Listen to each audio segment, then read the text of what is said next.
Okay, it's a beautiful song by one Shuki. Manya galu China? Asigalu China. Just Shuki.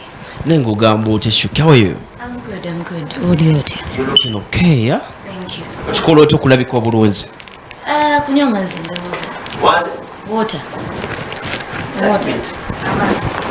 Amazi as in water. Gwe musawo. As in water. Amazi. Water. Drinking water. Gigakola wegati. Asikwata mbizigo. Sikwata. How is music? Music is okay so far. Sigwabi, yes. Manager Albert Luswata. Manager oba? Is a manager? No, it's not. About the like oba Rwalidi was like Omuyimbi Omupya gwe Asaininze. Oyo musajja badde mmanyi mu byabufuzi politics is a upcoming mayor we Kawempe. Kati mbadde simusubira kubanga Omuyimbi essaawa eno Albert kuba kati eba stress ndala okitegeera. How has he been to you like music gwe naye nga mukwataganye how is it going so far music atambula atya aliko omulamu oba Music simubi like so far mpola but like to yes. Is he a promoter? Is he a manager? Akolangani? Because he's always on you. Well, Mr. Albert, first and foremost, I think kula like no one in. Yeah, he's our PD. Ono mukama wange. Chobola ndo mwogerako. Nze ndi mu show sebo. Tunatogenda kunkola ndi mu show. Never no. So yandaba from way back. Then recently nemokonako. And he was like, come, Jango, because like he saw, I guess like something echidunji. Nagamba Jango. Yakulaba Oyimba oba how did he come to like to be a manager or like okwatagana nawe? Yakulaba Oyimba like somewhere or something. He is not my manager. Yes. But he's helpful eranga bomolaba until when he says something good nachiraba agamba Jango and nakuwa platform like this platform. Yes. I know ne temugenda wala Mr. Albert kaisira obisa O2 I'm back on you bro what's up call nego likidia fine brand ways zuli terms maro bali bati abona magada wali maro bali bulungi nnyo wali ali wakati sayo maro ndela mu February tugenda bayisaamu ku Valentine anjagala concert eyo mateeka weeri nnyo n'amaanyi era mugambo bulanga tubulinze gwe kyoba omanya tuli fine fena. Okay, so he's ready mukola practice is Maro ready for the concert kuba giranze okuva mwezi gwa kuna ngali ali Germany paka kati abadalanga oba okitegeera so musically atya music is doing good we really doing good. Okay. Yeah, every day tulina kye tweyongerako oyina kintu kyongambe nga tuli mabega onongamba nti tuli banyivu nnyo abayimbi njagala tugende ku nsonga za rema zino like you have your opinion gwe ng'omuntu ya sawa tugenda kale ndowooza katwogere katono bash just twagadde tuleme okay it's okay bash wabiŋŋaana ebintu ebyo tubyogereko ndowooza katono nnyo ya he has a feel of something he wants to talk about ya ayina opinion ye ng'omuntu abayimbi banyiivu abamu ku nsonga ezimu bayina ensonga zaabwe nayidamu gwe tujja mubuuza n'abazze ne kabakoya ne Chuki you go talk about that ya oba nkutandikirewa okay okwanjula kwa rema gwe ng'omuyimbi how did you get like obuzibu gw'obusanga ku nsonga ya rema ne Hamza gwe ng'omuntu like an artist? Okay, for that matter nze ng'omuyimbi well I wish her well I congratulate her naye to the other side ku side eriwe ya Kenzo mulumirwa Kenzo nosooka ebyo bireke no sisuubira nti Kenzo munyiivu nti oba simusanyufu oba okitegeera because if it is really true Kenzo ayinza oba omusanyufu ky'ogamba. Yeah, if it is really true, I'm very sure Kenzo must be happy.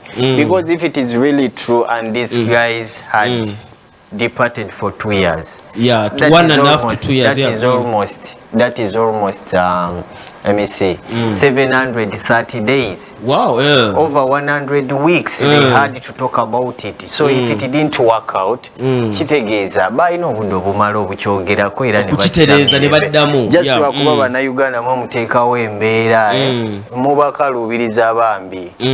Twakalubiriza Kenzo ne Rema bannayuganda. Nabayo otu Rema ne Kenzo okwawukana kwabwe tetuwalimu bannayuganda.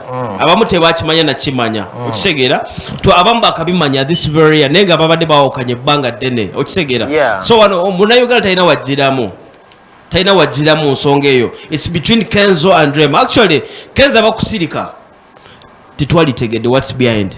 Kuba tewalitegedde lwaki bawukanye oba something. Okitegeera no, there will be a lot of questions. Rema akoze atya Kenzo kuba tetwalitegedde. Okitegeera mumuleetera embeera. Kenzo is a busy guy. Shuki, talk about this. What did you talk about Kenzo, like Rema's issue and Hamza ne Kenzo? What do you talk about that? Basically nothing. Like do you support Remo Genda ne Hamza oba Bantu bakulu when they make decisions era zigasabo whether good or bad bantu bakulu zagasabo ng'abantu zawe ne Kenzo yalaga akyayagala omukyala g'omwa magezi kiyenga Kenzo anti kati yalekta kikyayamba oli kati wa muntu mulala era naye soon or maybe later era jafuna yo soulmate we kino kyeggo Chuki told otu yangambye nti abayimbi kati like abakyala esawa eno bakyuse nnyo nti abakazi abasinga esawa eno babanja ebintu Rema byabaddemu abasinga obungi kye babanja kitandise okukosa abantu nga otu ekintu ekitandise okubakosanga ye ng'omuntu otu byeyogerere kuba kati mukyala otu yanobye tolina byomukoledde ayagala kukwanjula akasente katono mugenda katuuza meeting mwezi okitegeera naye gwe kyokola toyonoona bw'olaba nga walogayi gwe nalabye ne mutabani wa gundi wa Bush eyali president wa America mutabani we yakoze omukolo nga tekuliiko yadde bantu bawera 30. Okitegeera that overspending kati tunakola nga Kenzo like Hamza bye yakoze oba Rema otukola omukyala kyayagala kyoba okola get a small budget omukolero like introduction mugikole kigwe kati bayonoonese baagala bintu webityo ajja kusaba gali amataala gasalawo nga gwe budget yo ya $5 million. tetugenda kubeera ku ekyo era nze abaana baboonoonye nze ngamba mukole nnyo egera okwekwasa kama ati omanye obuzibu Chuki ayogera lwansonga ye mukazi okitegeera ne kati gwagenda ozinoonya obuzibu we buli okitegeera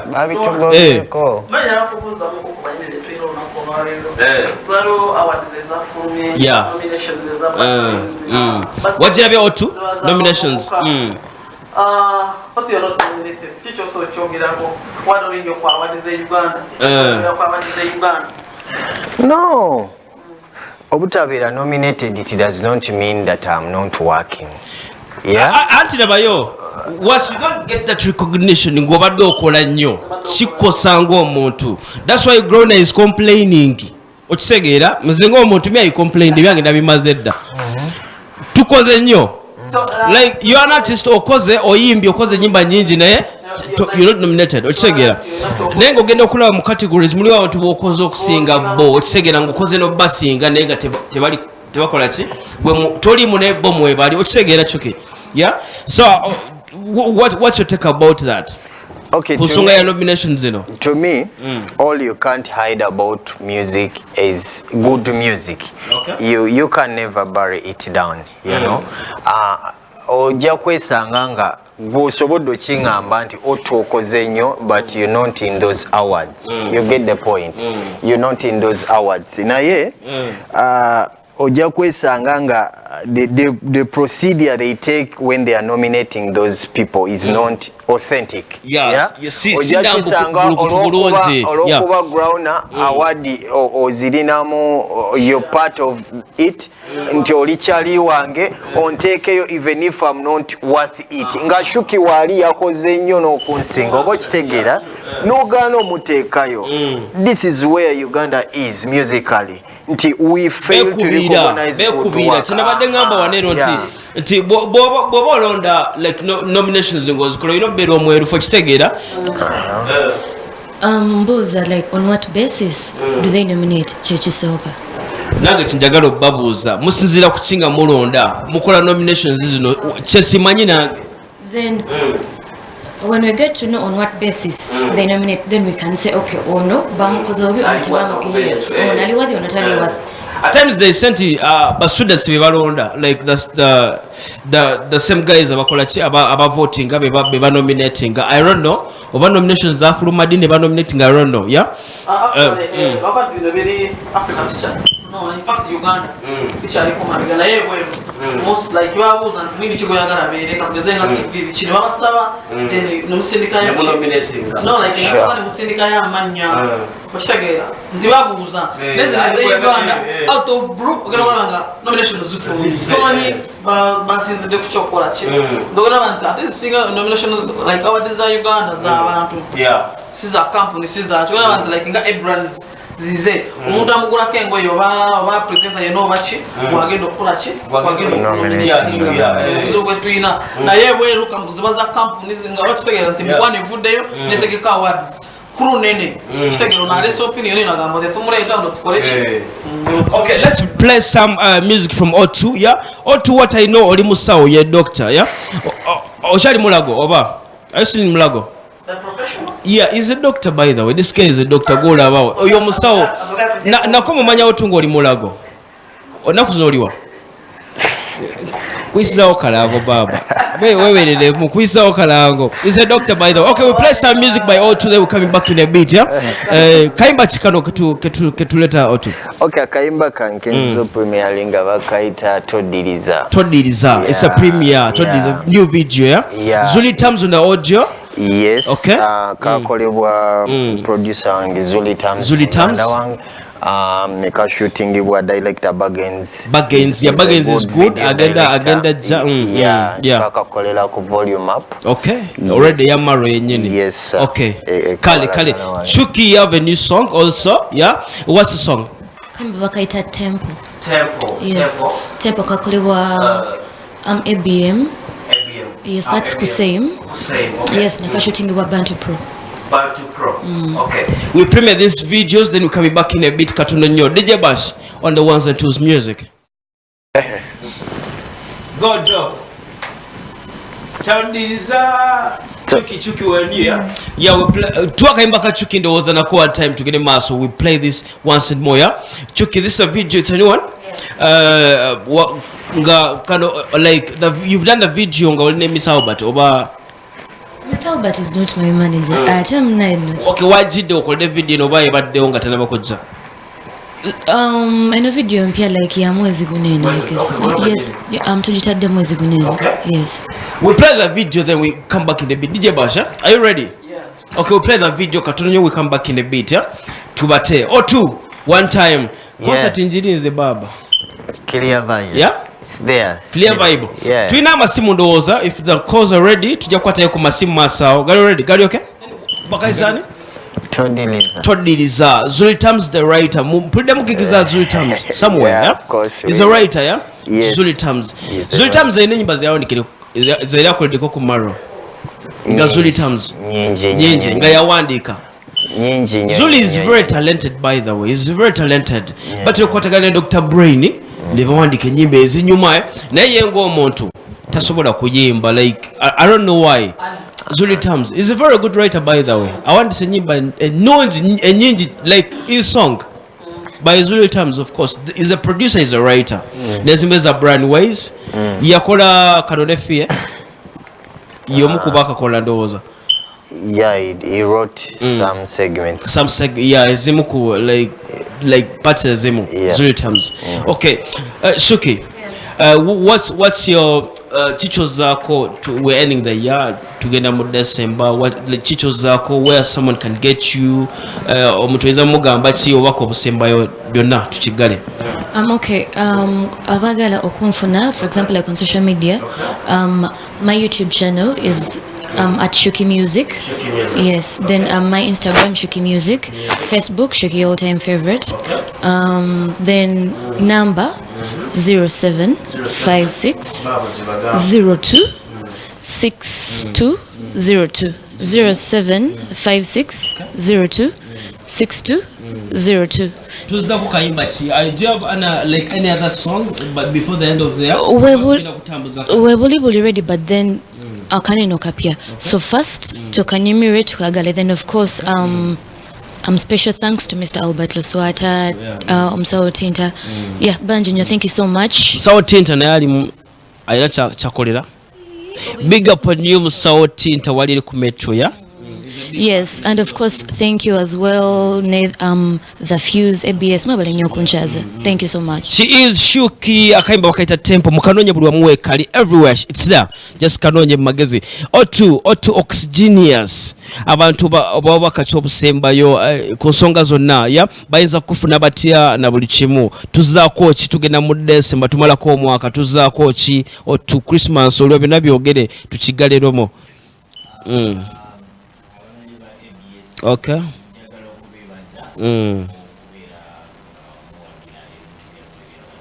Yeah.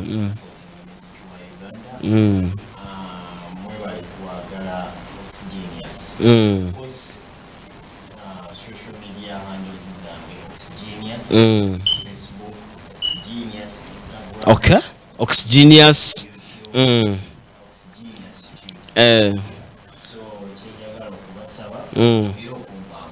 Yeah, true. He's very good. This guy is actually one of confused. Truly, tabayimbi batamanyi. Buli mwimbi ajja mweno shaba amanyi. Siba chiri. So chuna chechimu ya mufune music wa mukuru no platform zona we wali. Ya buli mwimbi actually music mulete ya mulete music kubwede tugenda batu mukuba nonya omukyala bamuyita Mackenzie agenda kuba kwasaganya ensongezo bamuyita Mackenzie tononya ground tononya bash tononya nonya Mackenzie ya aja kuba kwasaganya ensongezo Otu ya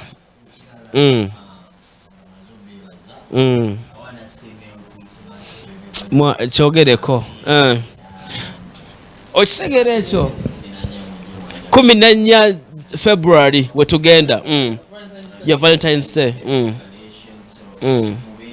yeah Mr. Lau yeah wetumala tugenda Jinja of course yeah encha buli Masaka okay katwisawo nakano by the way dijo encha abantu bebundi bujo yeah tujja nako rencha bundi bujo encha tugenda kujja gundi atugambe ali ku bajitan Hope Bar just two bali mutulabira ku Hope Bar wali eri Mubende ya ku Hope Bar tugenda kubera onedi Kenzo next week necha tugenda kujja ku Ntandi Jazz Bar encha tugenda kubera magezi abantu beruwero namwe tujja ne John Black of course encha tugenda kubera ne John Black ku bigger parking concert tandikira luwero then today ku Freedom Stake Friday ja magezi olukutano lujja tugenda kubera akongenda akakomyawo magezi we coming back in a bit ya katondo nyo music DJ Bash.